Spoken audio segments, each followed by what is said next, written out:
So let's start with my club, Chelsea, firstly. I think firstly we have to pay the tribute to the old regime. I think Roman Abramovich hasn't got a proper farewell that he deserves.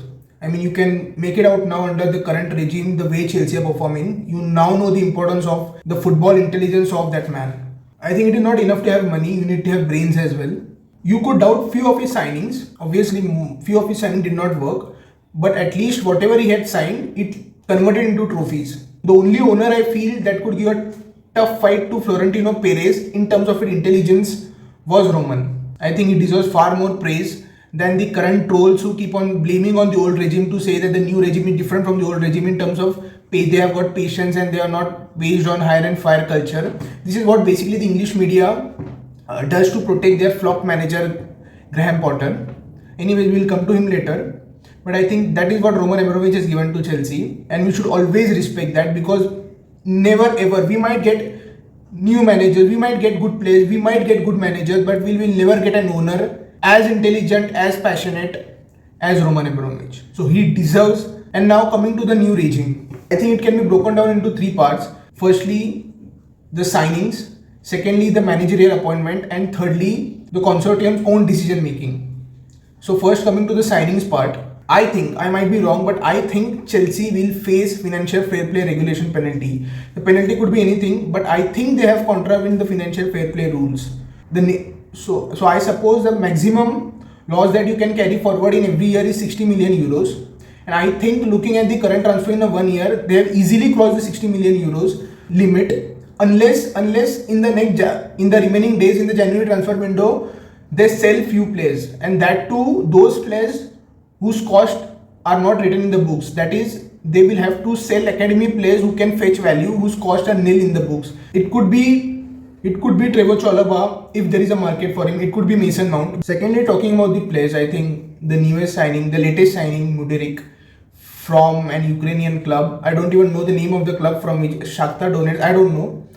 From an Ukrainian club he has been signed. I think for the first time there is no excitement at all among the Chelsea supporters, although they have paid almost 100 million pounds for that player. I mean, I don't know the basis on which nowadays the players are being valued at 100 million pounds. I mean, he has scored just around 10 goals, and that too in an Ukrainian league which is not competitive at all. In the next summer, Christopher Nkunku is coming, who is a better player than him, but he's been signed in for just 63 million pounds, wherein he has got the goals to back up the value, wherein he has scored 35 goals previous season and currently he's on 21-22 goals, versus this guy who has scored just 10 goals in half a season. I mean, what kind of logic is this? I don't understand seriously. On one hand, you're paying 63 million pounds to Christopher Nkunku, he's a far better player than Mudryk. You're paying 100 million pounds to that player who has got no experience in the top league. Secondly, coming to the defender that they have sent, Benoit Badiashile from Monaco, I think his debut was alright. It wasn't very good. I couldn't find much difference between him and Koulibaly, to be very honest. The only difference is that he's relatively young. When you have Levy Colville on loan on Brighton, when you have Malang Sarr on loan, when you have an academy player, I don't know, he had started the match against Man City. There is one academy youngster, the defender, I don't know his name. You have this many players and you still had to sign Benoit Badiashile, wherein Fofana has not even started regularly. Fofana will come back. There is Trevor Chalobah. They have signed in two youngsters as well, David Detroit Fofana and Andre Santos. I think those two are good signings. At least the value is reasonable, you can say, with their age as well as with their talent. I think I seriously don't understand sometimes. Fofana has scored 22 goals in this season and he's been signed for around 10 million pounds. Mudryk has scored 10 goals in a season, half a season, and he has been paid 100 million pounds. I don't know what kind of logic is this. You pay 10 million pounds to a striker who has scored 22 goals and you're paying 100 million pounds to a winger who has scored just 10 goals. I don't think he's valued more than 35 million to 40 million pounds. Chelsea has really, earlier the blame used to be on PSG for causing inflation in the transfer market by signing in Neymar and Mbappe for extraordinary amount. And the same thing is being done by Chelsea, that they are spending 100 million pounds on mediocre players like Mudryk, and they're inflating the transfer market now. So as PSG got a fine under FFP rules, I think Chelsea are going to face the same, because there are no outs from the current squad. As I said, you have to sell in players if you have to comply with the FFP rules, is what my feeling is. I think you can easily sell Mr. Kai Havertz. I think you have to give him credit for winning us the Champions League by scoring the winning goal. So you have to say thank you to him, but I think it is the right time for him to leave Chelsea. Similar case is with Mason Mount as well. We would be thankful to him for providing the assist in the Champions League final through which Kai Havertz scored the goal. So we have to be thankful to him for that. But please, he has to leave Chelsea as well, because I think the worst player since the Lampard era. I have not liked him, to be very honest. He's been overhyped and he's been started in every match. He just treats every match as an Olympic or a marathon. He just runs. Whenever you look at him, he's just running away from the ball. He does never runs with the ball. He always runs away from the ball. And I don't know, that is being called as pressing in football terms. Good luck to him. Good luck to any club who would be willing to take him, because Chelsea definitely does not need him and he can't be the face of Chelsea. I think he's a very humble guy. You can make out he's a very humble guy. He loves Chelsea, but I think Chelsea is little at a higher level for his talent, so he has to go out as well. So these are the two primary players who have to go out. I did not mention the other players who need to go out, like Pulisic, Chilwell or Cucurella, Jorginho. I think they will eventually move out. But these are the two players who continuously start in every Chelsea match, and that is where the mistake lies. At least Pulisic, Ziyech, Jorginho, Azpilicueta, Chilwell, Cucurella. I mean, there are so many players.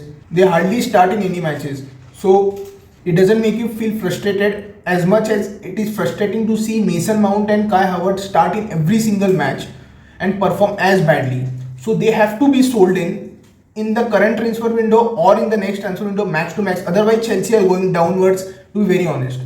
Secondly, coming to the managerial appointment, I think our manager, our current manager, Mr. Potter, who has been signed from Brighton for around 20 million pounds. I suppose we have paid the transfer fee to sign that genius of a manager. We have paid a transfer fee for that, around 20 million pounds, and he's been paid as annual salary of, I guess, 12 million pounds per year. So whenever you look at his press conferences, he resembles to me exactly like Gareth Southgate.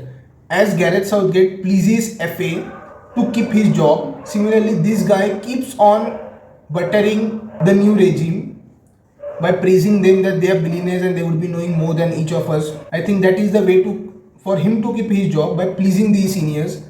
So as Gareth Southgate has been called as a yes man to FA, we can call Potter as a yes man to Bowley as well. And I think that is precisely one of the reasons why he has kept his job till now. Otherwise, if Todd Bowley was so quick to fire Thomas Tuchel, when Thomas Tuchel was fired, Chelsea was in third place in the Premier League and they had drawn, or I guess lost, the Champions League match, and he was being sacked immediately based on one single result. And then he was replaced by this genius. And looking at his current form, and he's still not getting a sack, and he's been backed in by new signings, it seems that he has a complete support of the board. And I think that is where the Chelsea downfall is going to happen for sure. If in the next summer transfer window, Chelsea will continue with this guy as a manager, Chelsea are doomed completely. You have to either target Luis Enrique or Hansi Flick.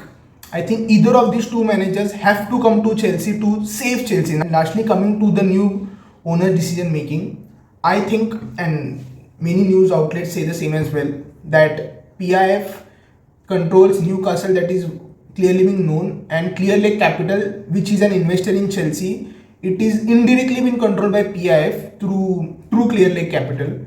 So if it is like Saudi Arabia is investing both in Newcastle as well as in Chelsea, so you can see the similar business models out there as well.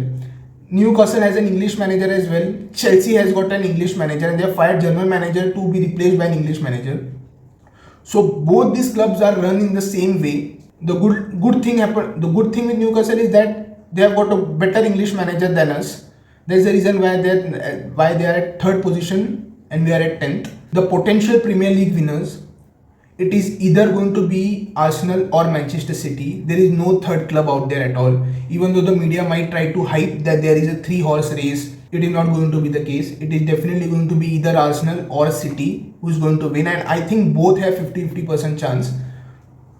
of winning the match. I think the Arsenal, the two jewels of Arsenal, Martinelli and Bukayo Saka. I think Chelsea should have gone for these two guys and should have paid any amount of money for these two gems that Arteta possesses. I think if they are fit, I think Arsenal has achieved the consistency thing. They are consistent now. If they can be consistent in 19 matches, half a season, they can maintain the consistency for the full season as well, for sure.